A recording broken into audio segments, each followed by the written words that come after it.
What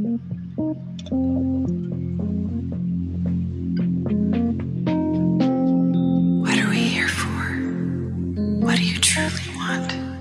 When change is not enough, what do you do?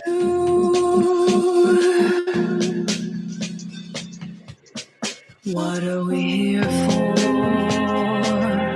What do you truly want? When change is not enough, what do you do?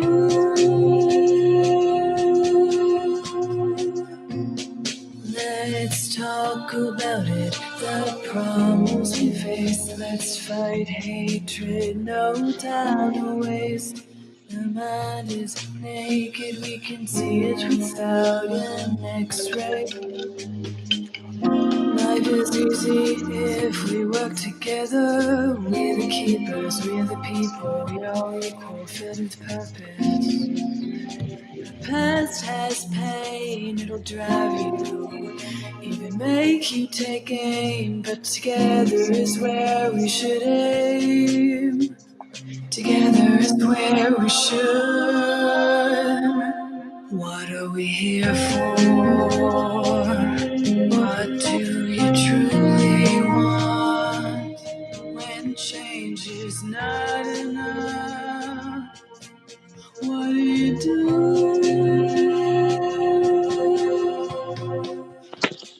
Listen to the Be Forever Cool podcast. My name is Rexy, Fortyfive, and welcome to the show.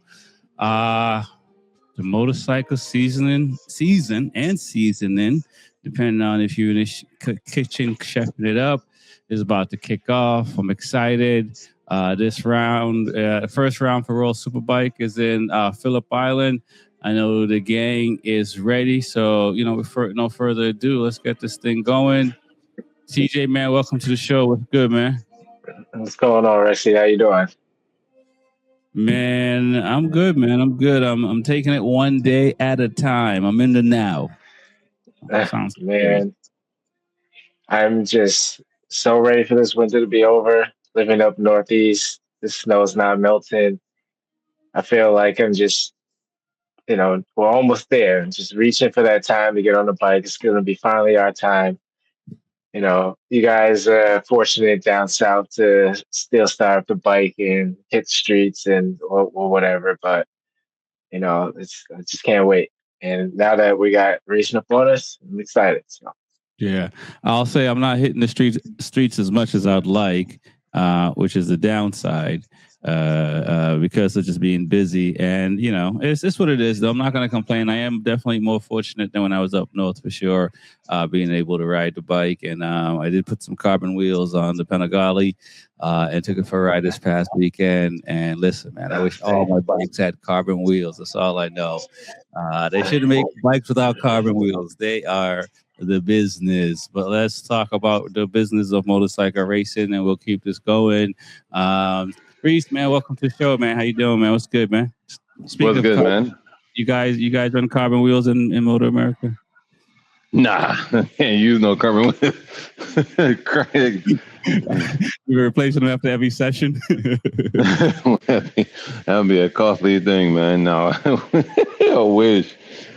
I wish, man. Not really. I mean, it's a little. We don't use carbon fiber wheels though. No need. I mean, we bend up enough wheels. We bend up some rims now. You find performance in other places besides the wheel. Yeah, but I think I only know the rules will allow us to actually use carbon fiber. No, yeah, look. Yeah. I'm not sure. I think wheels got to stay stock. No, stock wheels has got to be on the stock on. They used to be on the stock 1000 class. I know we use the lightweight wheels. And we use Aussie wheels. Okay. Yeah, nice, man. So how you doing, man? What's good, man? Man, just good to be home for a little bit. Enjoy the nice 70-degree weather. I'm not like TJ up there freezing, in the snow. Yeah, man, it is definitely nice to be down here. Is it weird coming off the road after being on the road for a while? Or you just been doing it long enough that once you get out of the rig, you flip a switch in, you put your glasses on, and you're not Clark Kent. I mean, kind of. I mean, it feels like coming home is like being on vacation almost. Like you be like, man, what's new around here? Let me go check out. You're like, Jesus Christ. You talk to your wife, you talk to your kids, and you're like, man, where am I missing? Yeah. No, it's a different animal. I don't think most people can appreciate that. The racing lifestyle. It's not the same as us going to work every day, 9 to 5, and coming home. It's a different kind of commitment. It is. I wish I could be home every day, man. Trust me, I enjoy it. It's nice to be in your own bed and own shower. That's the beauty part. Yeah. I mean, I know that from the racetrack, going racing for sure. It's definitely nice to get back home and stop living out your suitcase. Right. It's just the little things, man, where you ain't got to wear shower shoes to go take a shower sometimes and the truck stops. Yeah. See, I don't even know about that. They got shoes for that. That's a whole different level. We're going to have to talk to the Attack Yamaha boys and have them build you a shower inside that trailer, man. I wish, man. Trust me, I wish. Boy, it'd be nice to have a shower some days inside the truck. Listen, man, that's the one thing for me. Having a shower inside my trailer is like, some of these tracks that you go to is, you're walking in there with your slides on, in my case, and shower. And so it's definitely nice to have that. Well, let's keep it moving. Lewis, man, what's good, man? I know you built a trailer, so you got that indoor outdoor shower going? No, I don't have an indoor outdoor shower going. Still using the old, whatever track is providing shower. Just make sure you bring your slippers because those floors are extra funky in some of those places, and you don't want to come home with some new growth on your feet that wasn't there when you left. And as long as it's not raining out, you're good. Yeah. So no, I usually will use showers in most of the tracks. Most of the tracks actually have pretty decent showers, to be honest with you. There's a couple that have little sketchy showers, but they've gotten better over the years. I think my next move, if I end up getting either a toy hauler or like a legit camper home, then I'll be set. There you go. Listen, man, that's the next step. Baby steps. Speaking of guys, I mean, it's race week. I mean, you guys excited? It's World Superbike. It's in Phillip Island. There's already a couple of riders that are injured from pre-training or testing. We'll go around the horn real quick and talk about, how you feel about the season starting. I think TJ touched on it a little bit. I mean, you're taking time off to watch practice and qualifying, TJ? I'm gonna fit that in my schedule somehow. So if I have to take a break, I'm gonna try to soak it all in until we get a lot more racing going. But yeah, I'm just excited to see the former MotoGP rider Miguel, to see what he can do on the BMW after what Top Rock did, and see what Ika Lacomona can do out there. And obviously, I always root for Garrett Gerloff and stuff like that. So yeah, I'm just excited. I'm just excited to see what these manufacturers can do this year. Okay, that's what's up, man. We'll go around the horn. Reese, man, what are your thoughts, man? I mean, I know you're in it yourself on the American side, but are you as locked in watching World Superbike and MotoGP? Oh yeah, I mean, you're always locked in. You always see how their bikes stack up, to see what the specs are, to see how everything's running, and of course, I'm always rooting for my boy over there, Garrett. It's funny because I started with him when I started with Yamaha.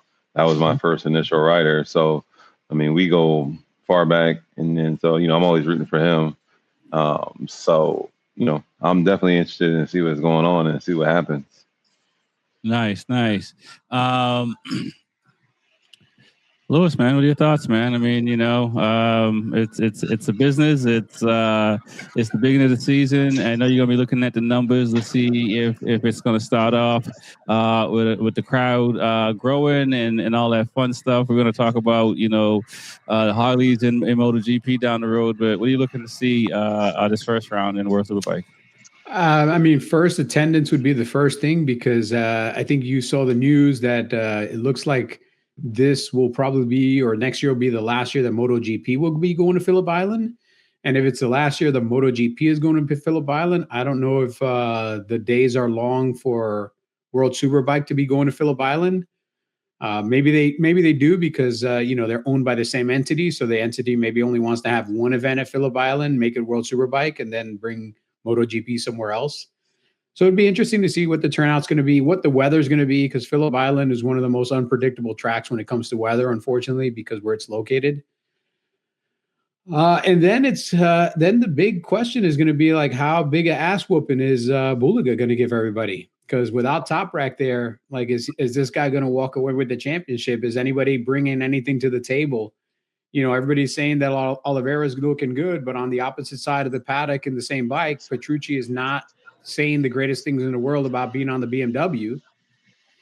And him not on the BMW is a big thing. And on Ducati, is the guy in the box next to Bulaga going to actually bring some competition to Bulaga, or is he just going to be somebody else that's just running interference for Bulaga to just walk away with the championship? Because realistically, looking at last year, we've spoken about it. Last year was the Toprak Bulaga show, and now one of those two guys isn't there. So now it's really the Bulaga show. If he really wants to lay down the law, I mean, he could probably wipe the field pretty quickly. And if he's smart, he won't, because then Dorna will step in, or World Superbike will step in and reduce his RPMs or something to penalize him for being so good. So maybe he'll throw one race here and there just to not get penalized. I mean, it sucks, but that's how you play the game. I think you covered the whole season in the first 30 seconds. Come on, man. We got to give them a reason to come back and watch. We can't tell them don't watch. Just go celebrate and buy champagne because Ducati's going to take it. Well, I'm going to throw this out to Reese and to TJ. We'll start with TJ. You heard Lewis mention Phillip Island. MotoGP is going to lose that.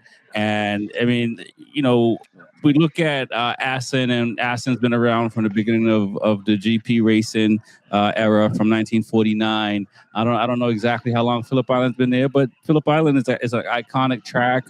We have plenty of memories of that. Is this a good look for MotoGP or the folks that are operating MotoGP today to remove that track from the calendar? Start with TJ. I mean, that is an iconic track. I mean, just the way the riders ride that, the lines on that track is fast flowing, exciting, hard to pass, but you still can make passes. I mean, I guess it comes down to ownership and keeping up with the bills and stuff like that. But I think they should find a way to still keep that on the calendar.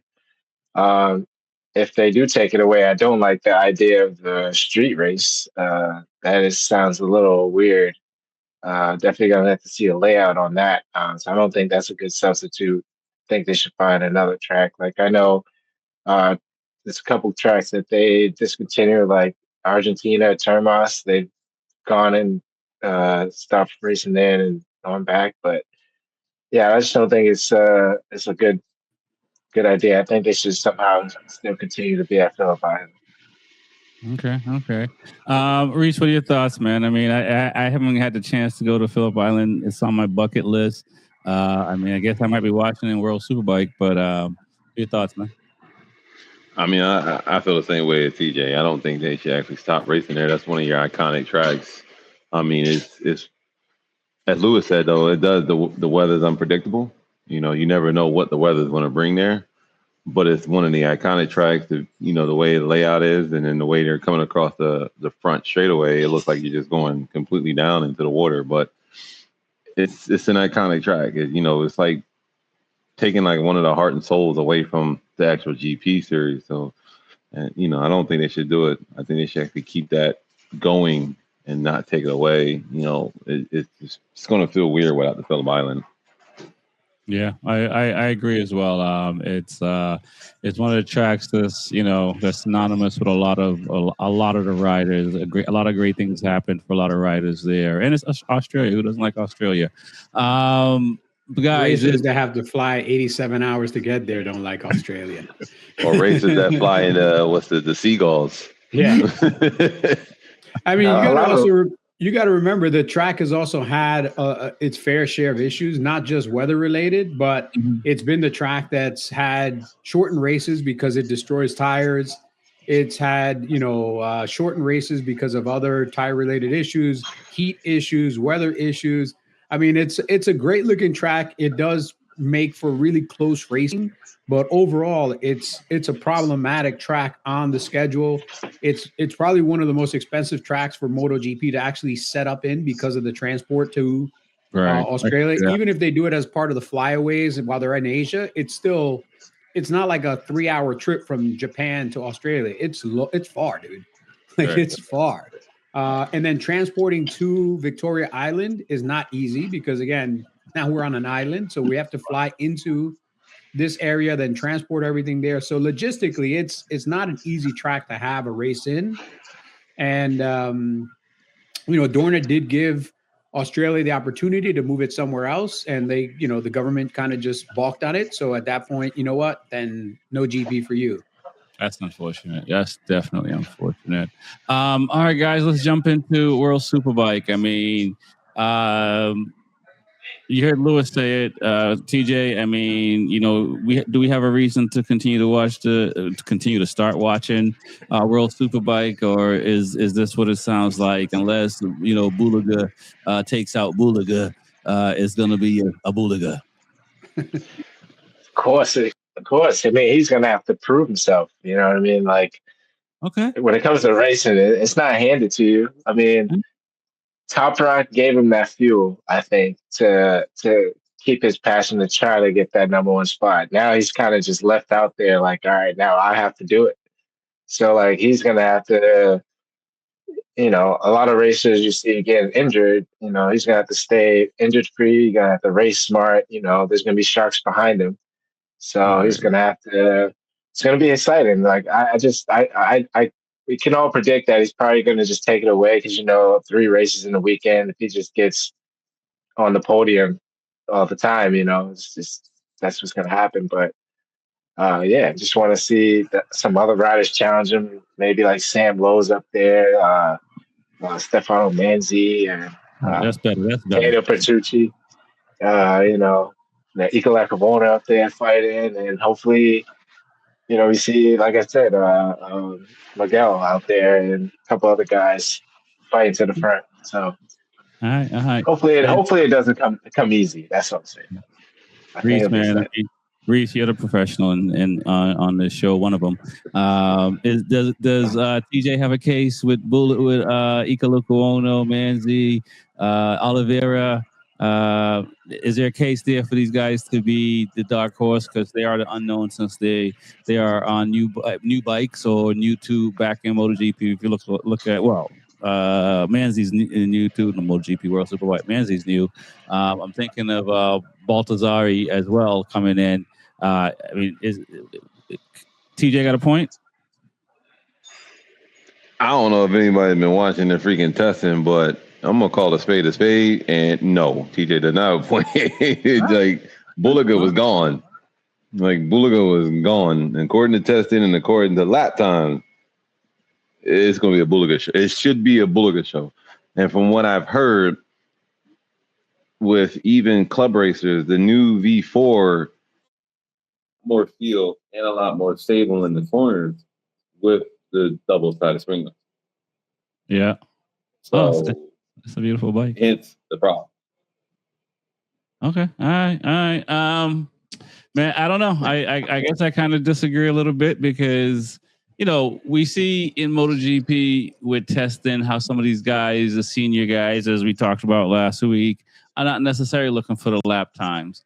I mean, I guess, it's nice for Bulaga to go out there, but it's testing. I mean, these guys are new on the bike. I think it's more important to be more comfortable on the bike than it is to set the fast lap times in testing. I mean, isn't there a little bit of case there?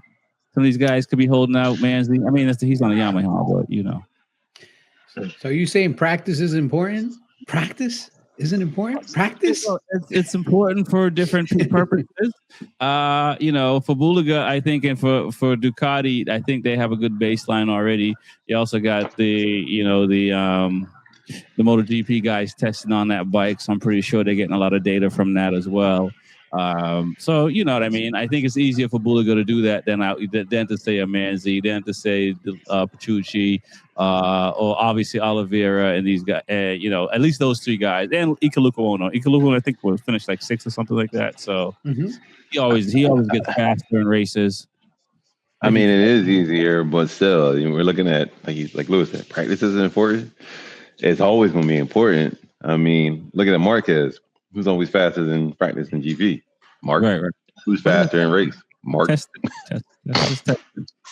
A little bit, like, you know, you testing parts, right? I mean, you know, I mean, you're testing parts, but you know, we're kind of still on the same bike. You know, kind of still on the same platform.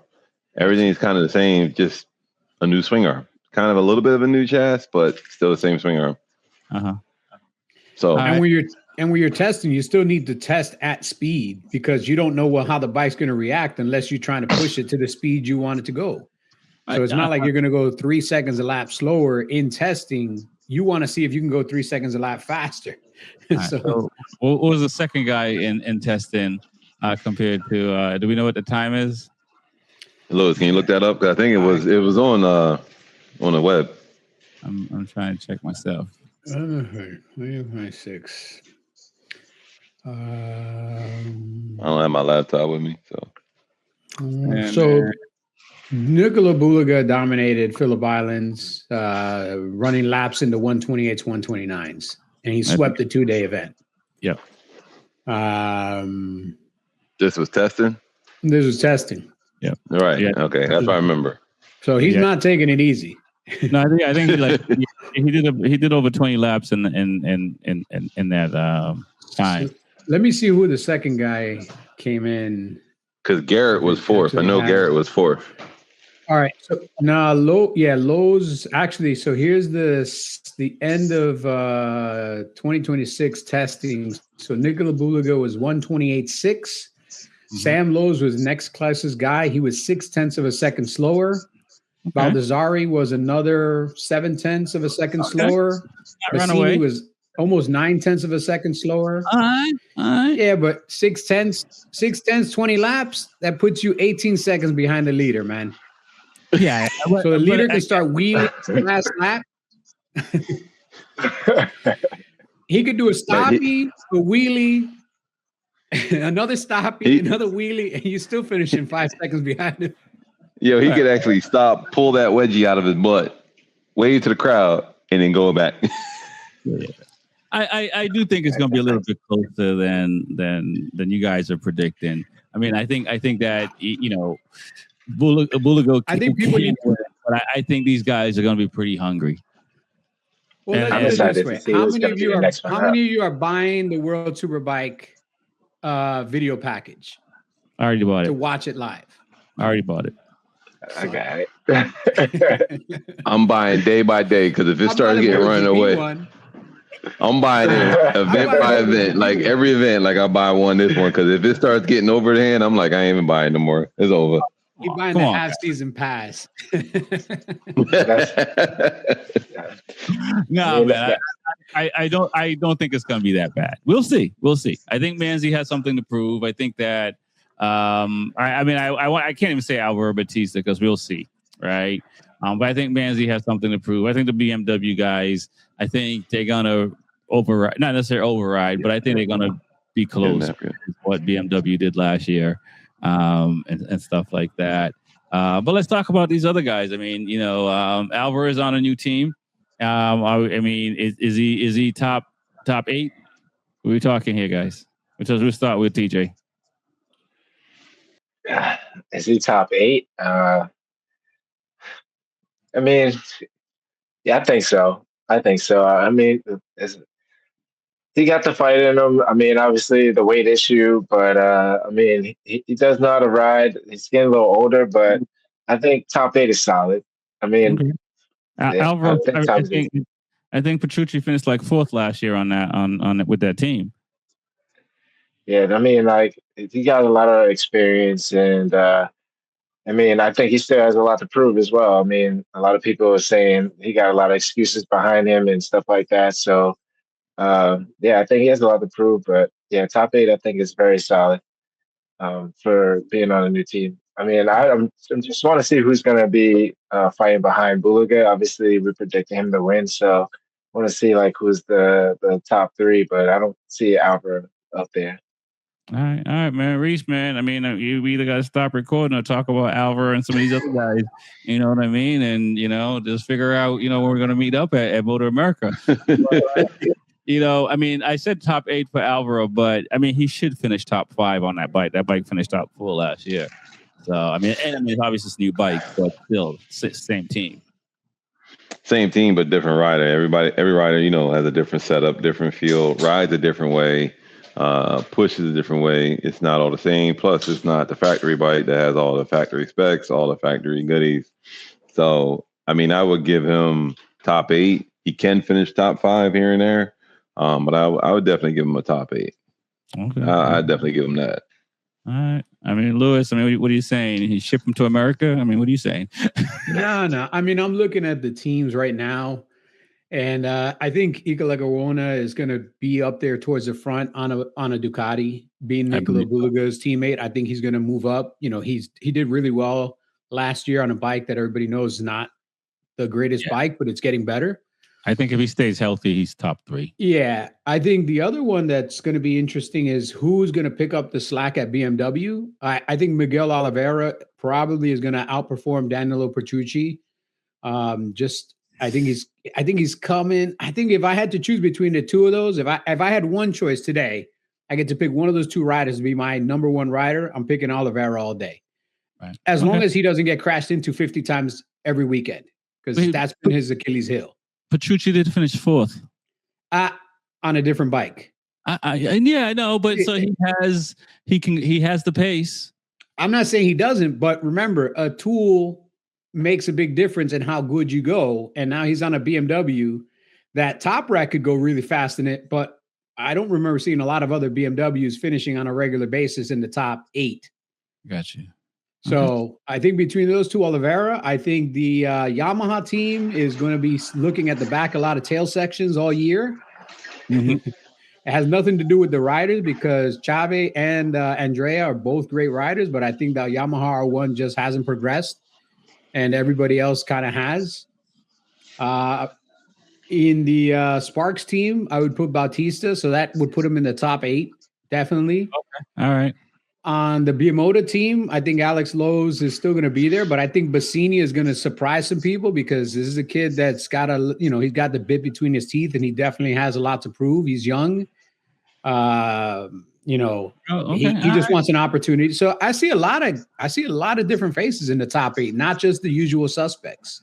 Got you. Well, let's talk a little bit, with the rest of the gang. It'll be Yamaha. You mentioned there's what do we got? 4 Yamaha riders out there this year. I think Manzi might be the favorite, but you got Locatelli. He has something to prove. I'm trying to see who else. And Remy Gardner.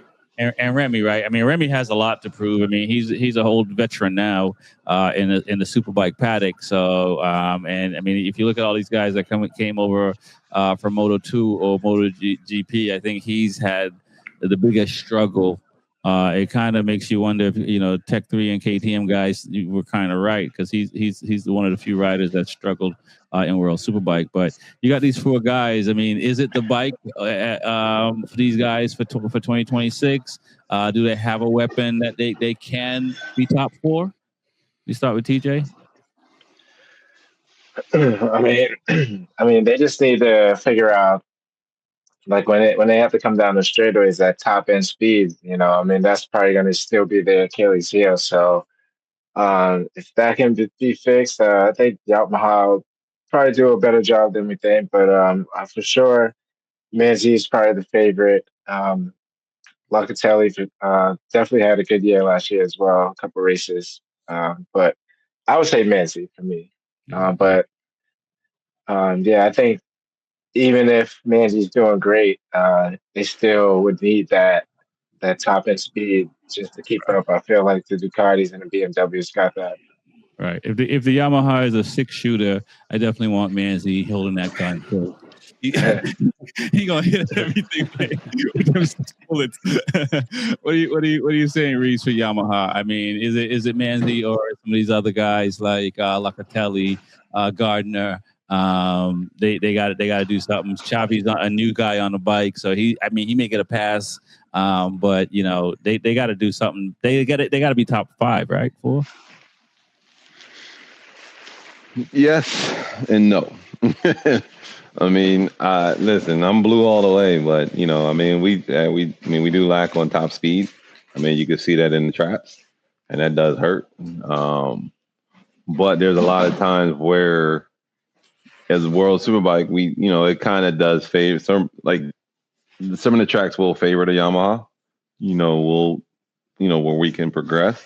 Mm-hmm. And I definitely will give it to Manzi. Manzi is one of the top guys that is looking to actually produce the bike. I mean, I think Manzi can actually help get the bike to where it needs to be. He could help, get it up there a little bit, try to figure out something.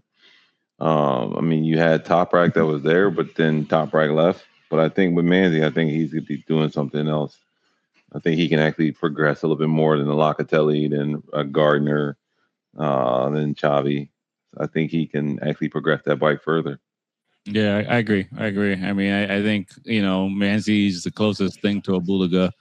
He's just on a Yamaha. I think if Manzi was on a Ducati, I don't know if it would be a far gone conclusion that Bulaga would run away with it.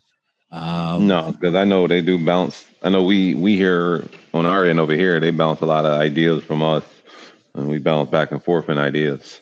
Mm-hmm. Yeah. Pretty wild. So let's talk about the Honda boys. Jake Dixon, he's hurt. Sam Cat hurt. I think there's some other Hondas on that grid, isn't there? When is Jake Dixon not hurt and Sam Cat needs to just go home? Actually, I think that's it for Honda, bro. That's the whole team. The whole team is hurt. They might as well just go home. Take your ball and go home. Pack it up for the season. It's over. If there's any omen, right? That's the whole team. Yeah, that's the whole team. Honda, don't change riders. Don't change your MotoGP riders, Honda. You got 2 good riders for this year and next year. Don't mess around. We're not talking about MotoGP yet. Let's just let that marinate a little bit. But me and Luca is a good rider. But they decided this, didn't they? Then the Honda decided to go over 2 new riders, and they got Sam Cat and Jake Dixon. Yeah. And now look, they're off to a terrible start. That's what I'm saying. And what do you Lewis, Reese? I mean, you guys been on the other side. What do you do in a situation as a team? I mean, do you call up people from BSB or the Australian BSB or SBK, or what do you do if you're Honda? Pray and bring out the Brinks truck. I mean, it's a mix of a couple of different things. I mean, yes, there's some prayer. Who could we find at this point of the year that is a quality rider that's not just going to go out there and finish in the bottom half of the pat? Because my guy Taka Nakagami. Nakagami. Oh my God. Well, honestly, that's the first place you look is who are your test riders? Can I bring a test rider in? Because at least then I can do some testing on the bike and I can, do some development on the bike. So that's the first one is, do I have a quality test rider that can bring in? Honestly, man, if I had the opportunity, if I was Honda, I would go to Aleix Asparagus and be like, hey, you're our test rider. Do you want to spend a couple of weekends on our Superbike? All right, we're already paying you. Yeah, we'll give you a Type R. Yeah, we'll give you a RRRRRR Type R, and you come, do a couple of weekends and try to help develop this other Honda as well. Yeah. So that's where I would start, and then after that, I would look to see, who's available in the paddock that didn't get a ride. That's a quality rider that's looking for, doing a wild card and trying to come back in. And this is where relationships come into play. If you're a well-known rider in the paddock and you're known as somebody that doesn't crash and comes in and has a great attitude, these are the guys that go right to the top of the list. Right. Oh, we forgot about Ray because Ray's a test rider for Honda now. So is it Ray going to be starting at Phillips? Yeah. I don't think his wife's going to be like. I think he promised his wife. I'm kind of. Yeah, I don't know, man. He might, but his wife is probably going to be like, remember that thing when you weren't supposed to ride, but now you're going to ride. This is the sign. He tried to get out this and fall. then he's like, well, here's the check they're going to give me. And she's like, oh, you better go ride. As soon as she see that check, okay, all right now. Me and the kids will be fine. You go do your little bike thing. You can call up the Maniac. Nah, dude, the Maniac is on a bagger. Yeah, is on a bagger, and he doesn't. He's not the most well liked by all teams. No, he's not. So right. So I was gonna say. So do they go for say all right, Ray's unavailable. Elish, wants the new 911. That's just way too much money. Do we go for retired guys? Do we go for the super sport? Again, do we look at other classes? You got to find somebody that doesn't have a contract, because if somebody already has a contract, that other team's not going to want to give them up. So you have to find somebody that doesn't have a ride, that's either retired, a test rider, or a really quality rider that just doesn't have a ride this year, because that happens every year. There's guys racing around right now in the CEV and the Italian Championship that are super stock superbike champions in these series. They just don't have a ride in World Superbike. Best thing to do is, like Lewis said, just look at your test riders, because you're already paying them. They're already your test riders. Hey, we need you to ride, because I guarantee in their contract it tells them they got to do something. If come down to it, they may need you to call up. Oh, man. Plus, they already have a suit. Matches the bike. There you go. Yep. You already got the suit for sure. Let's talk about Bitmotor and Kawasaki. We got Lowe's, we got Bassani, and we got Gerloff. What do they got to do this year? I mean, we kind of gave them a pass last year, but is it? I mean, there's only one Lowe's brother on a green machine, so we can't blame all the riders. What does Kawasaki got to do this year? TJ, win some races, be top 5 or something like that. Get a pole or something. They gotta be relevant, and it's good that Garrett is still sticking with them. Where switching with one team, you can still continue to improve and don't have to start from scratch. So hopefully that's an advantage. But they need more speed and to get on some podiums. I think that's what they need. Right. And promoter, I think for sure. I think last year was their first year. I think in World Superbike. I'm not sure, but I think they're definitely on to something. They should have a much better year than last year with more things figured out. So it's pretty interesting to see what they can do besides the other classes. It will be interesting, but Reese, when your rider comes out and kind of downplays the expectation of top 2 to more like top 6, is that a good sign? Are they? Because I think Lowell came out and said that I think we could do something. I don't know if we can keep up with Bulaga, but I think we can do something. I mean that's not a good look, right? It's really, it's not a good look. You should have all the faith in your crew and your team at all times, But he was setting real expectations, especially for a brand new bike coming out that hasn't been out. But are they really new? Because their power plant is pretty much a Cowie, so it's really not a good look though. It's just as a team, you don't really. It's like you're showing no faith in us right now. So, but I get what he was doing. He's just setting a real expectation with a new bike, new chassis, new everything. He's setting the real, real expectation for everybody. Hey, don't expect too much. Right. Like TJ said, Cowie just need to show face.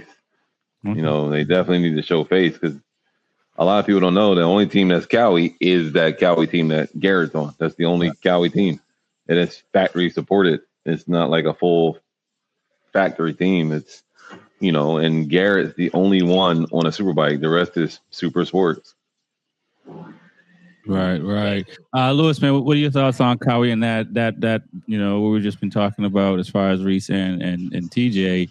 Also, with Gerloff, man, because I mean, it's when it's tough, because you got to be thinking about the future. Even though you're racing this current season, you got to see this current season when there's only one bike on the grid.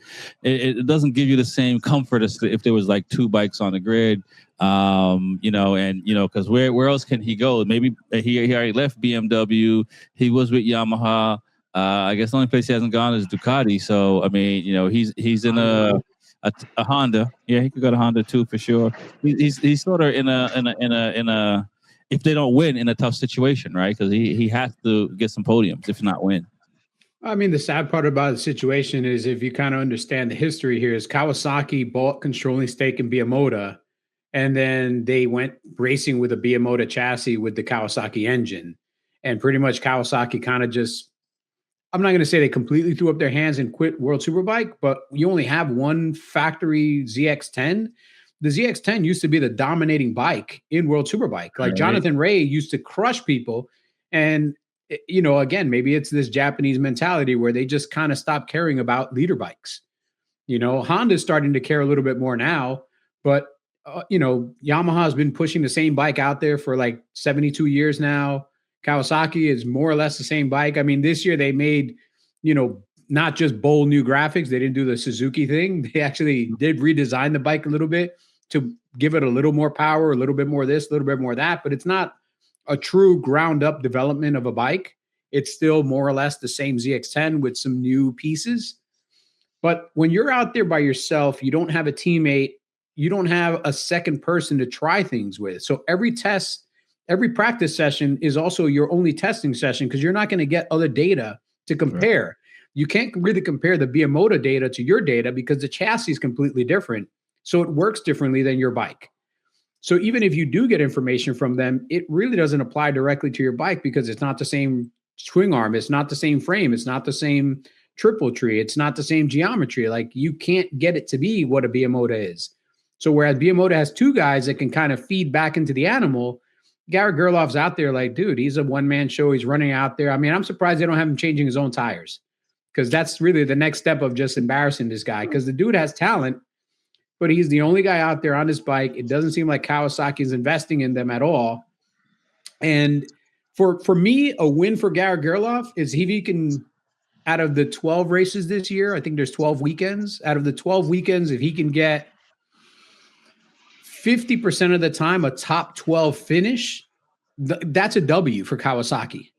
Okay. Because for the amount of money they're investing, that's really all Kawasaki even deserves as a company.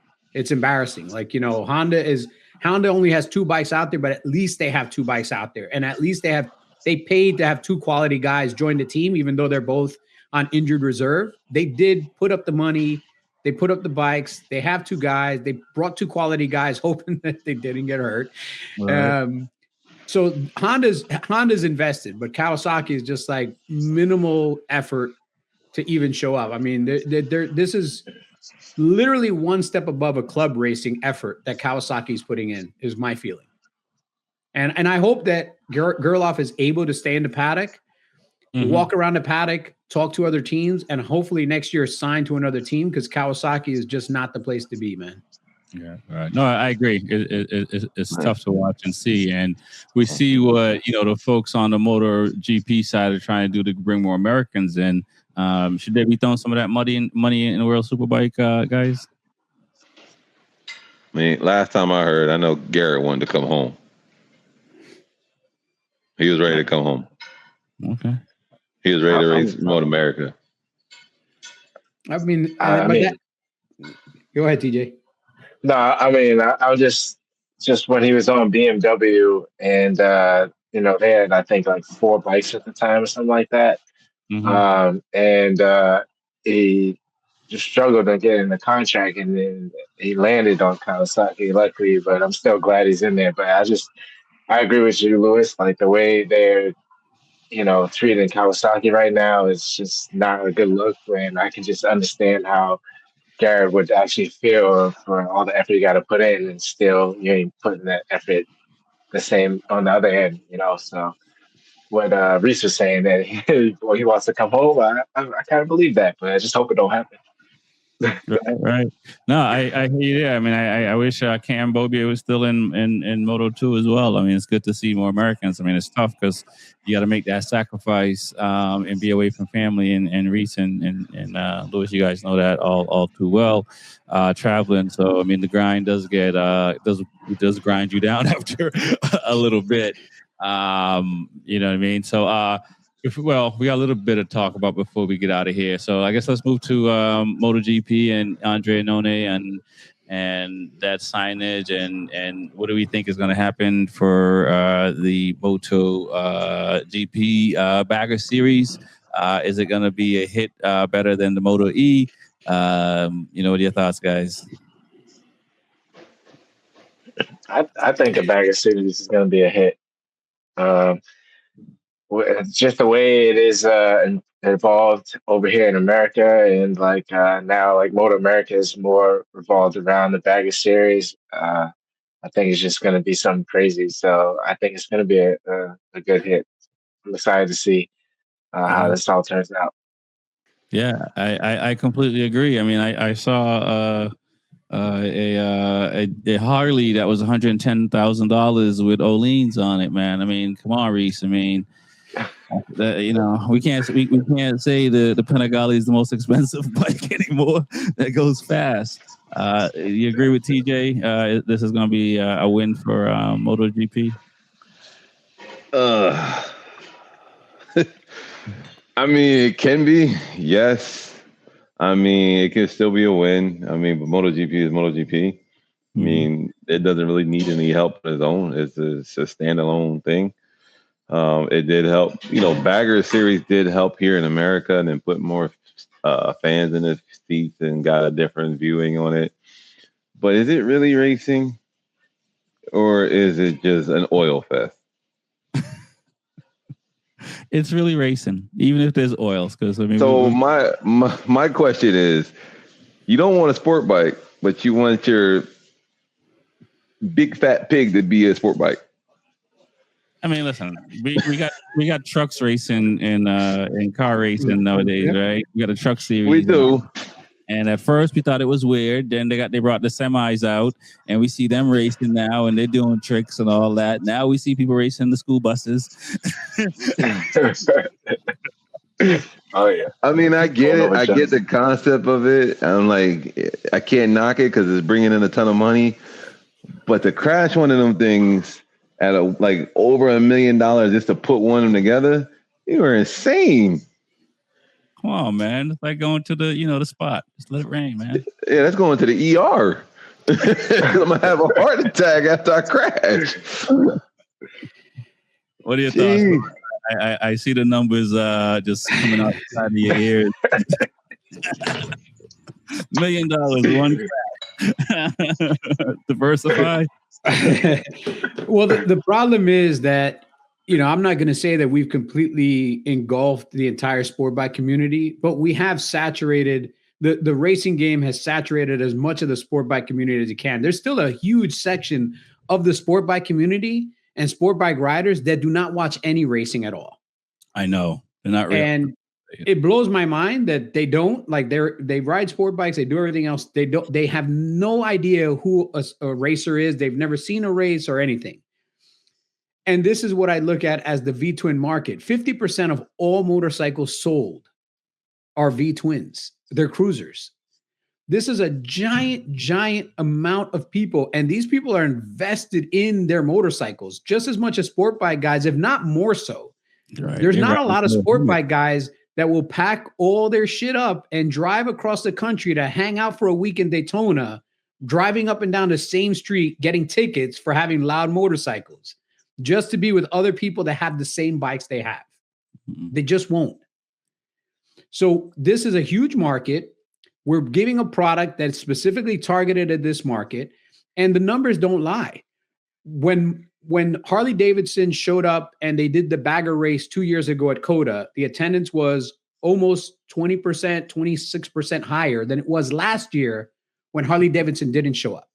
Right. So that was proof in the pudding to Dorna. hey, this is what this is bringing in the US. Now, the litmus test is going to be how will the Europeans adapt to it? Because in Europe, Harley Davidson is a desired motorcycle. If you have a Harley Davidson in Europe, you're a big deal.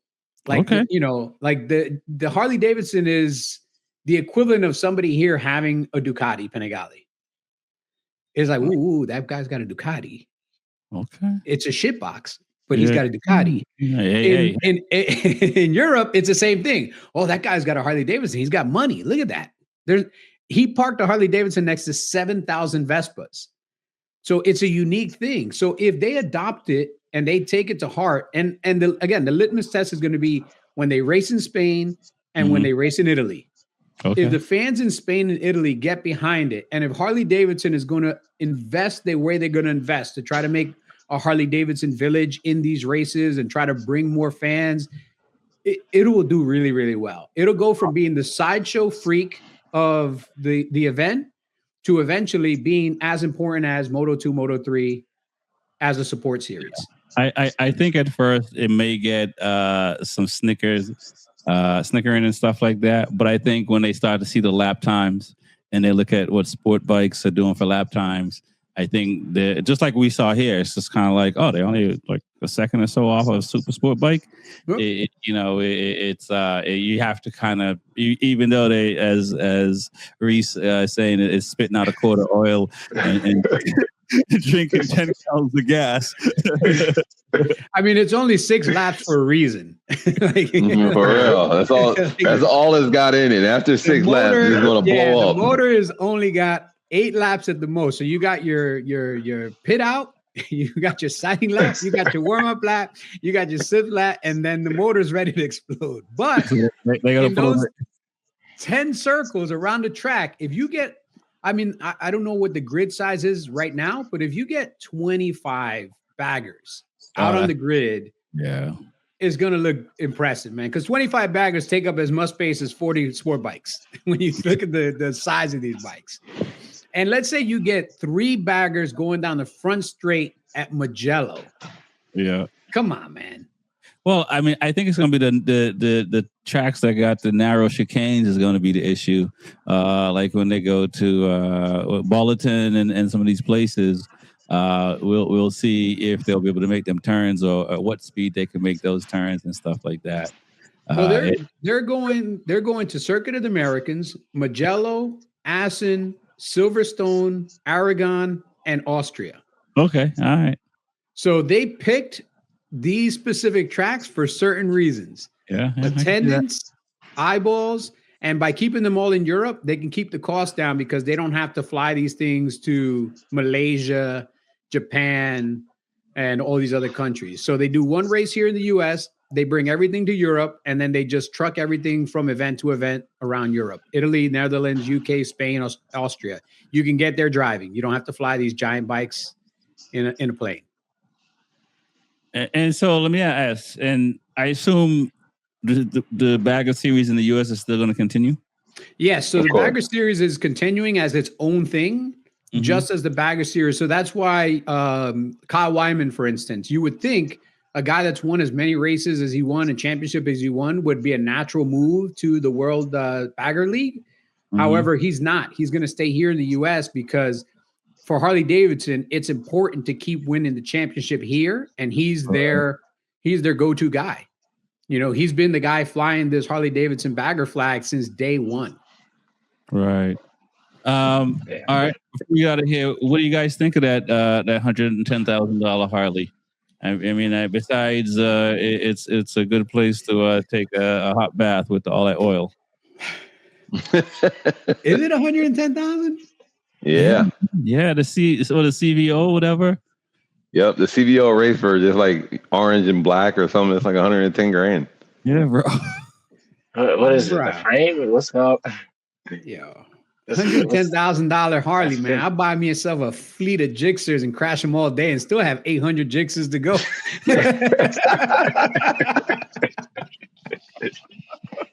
That's what I'm talking about. I just keep rolling Gixxers out of the trailer all day. I won't even pick them up. Yo, I don't even want it back. That's right. One and done. And they still ride good. Like a set of tires. He said, "I'll get a fleet of Jixes." We always get our hate. I know you guys Jixes too, but that was a good one. Yeah, I mean, I'm a Jixer guy, so I'm talking real talk. It doesn't take away from the aftermarket community by doing that. When you put a bike together, sort of like what we're seeing with the car industries now, you can get vehicles with TVs in them and all lowered and wheels and everything. So, is this? I mean, you think about all these Harley aftermarket places and stuff like that. Do they look at this and go, "What are we gonna do?" Or they just got to step their game up to compete, or they just mark their pricing up to compete? Wait, so is this the race Harley that's marked at 110,000, or are they just like a street bike? I'm looking at it right now. It's a street bike. It's a street bike. They are. And there's one that there's a YouTuber who has one with Olean's on it, and it looks pretty good, man. It's a street bike that's made the concept from racing. It's literally sitting there. I'm like, what the heck? How much? 110 grand? Who's buying this? Yeah, no. I mean, there's a lot of people that already put close to 100 grand in their regular street glides, right? So I mean, if you got the money just to have it, yes. 20 wheels, you just 17 inch front wheel. Yeah, I ain't crashing that. Harley guys do invest in their bikes. I mean, if you look at how many guys like do custom paint job, custom chroming, custom body work, sound system, stereo system, lighting, LED. Like when you go to Daytona Bike Week and you'll see like guys out there that probably invested $30,000 or $40,000 into their bike. Like we used to have a saying, "Hey son, I can't give you braces because I'm gonna put chrome on my Harley." And it's kind of like the culture of Harley Davidson guys. They will invest a ton of money into a bike that's not worth that much money. Yeah. And said they got a savings. They made and then I got this on it. 153 horsepower, $110,000, man. I'm sorry, man. You know what that means? Just make sure you have your toolkit handy because it's probably going to vibrate, lose a bolt or something going down the highway. Something's going to happen. I gotta look into this. That's an expensive boat. It'll be 10 grand for a boat. 100. I bought myself that trailer home that I wanted, man. 110 grand. I can buy a couple of R1s and still be good to go. Right. Can you get that on a 30-year mortgage? Just get two. Probably could. V4Rs for me, just two V4Rs, but still. I just don't want the service on the V4. I don't want to do the Desmo service. I'm like, nah, sell this thing. Wow. Well, you know what, man? I guarantee you Harley Davidson will sell. They're going to sell out. They're a limited number. How many are they making? They're going to sell out of those things. They're going to sell out. Units. Yeah. They're going to sell out. They sold out probably right now. Hold on a second. Yes. 131 units. I guarantee you they sold out. That's like $1.8 million. So if they sell all of those, they're making just over $14.5 million selling 131 units, man. Jeez. That's not a bad day at the office. No. I guarantee you they didn't probably sold either out by now or sold majority of them things with deposits. I can see hardcore Harley Davidson guys that have money in their pockets, because we get the same thing even on our end. We'll get guys, that Rossi limited edition suit and helmet that we did that are numbered from 1 to 46. We sold out of those. Wow. And those things were like $40,000-$50,000 for a suit and a helmet in a glass case, just because it was signed and numbered and limited. Like we sold them out. Yeah, so like the H2, the Cowie H2, that bike, it's pretty expensive. Like a lot of people got them, but I ain't spending that much for H2.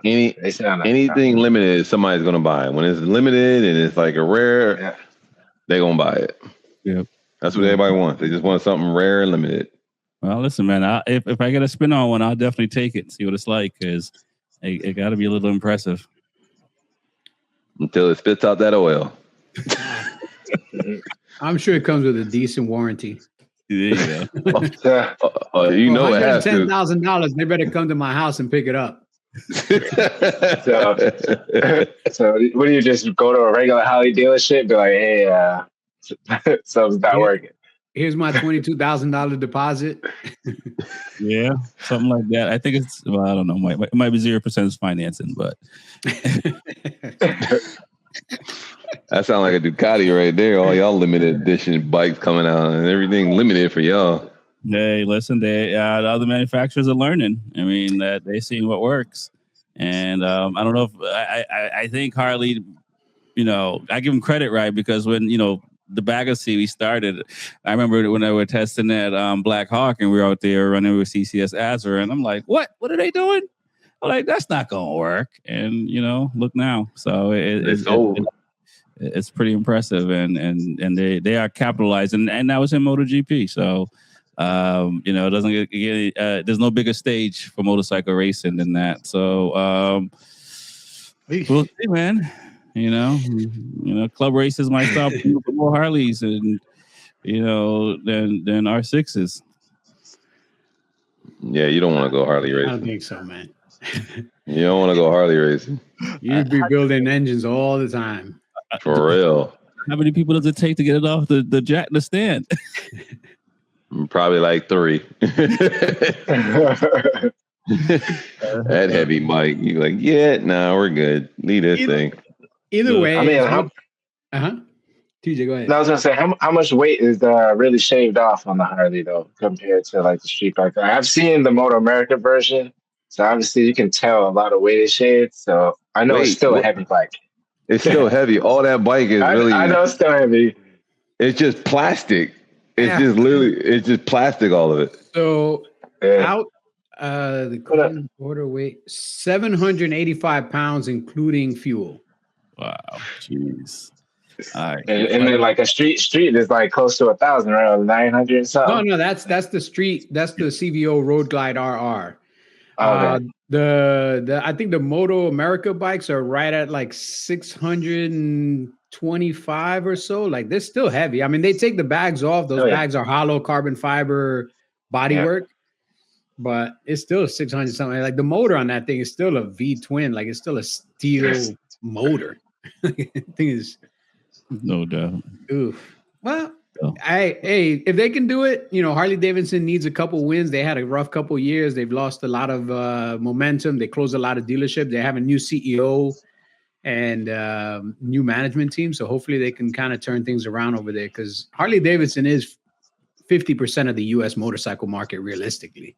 Right. Unfortunately, So it's important for them to stay healthy, because if they're not healthy, overall the motorcycle industry kind of feels that little shake. The rising tide floats all boats, but the sinking tide does start to sink other ships as well.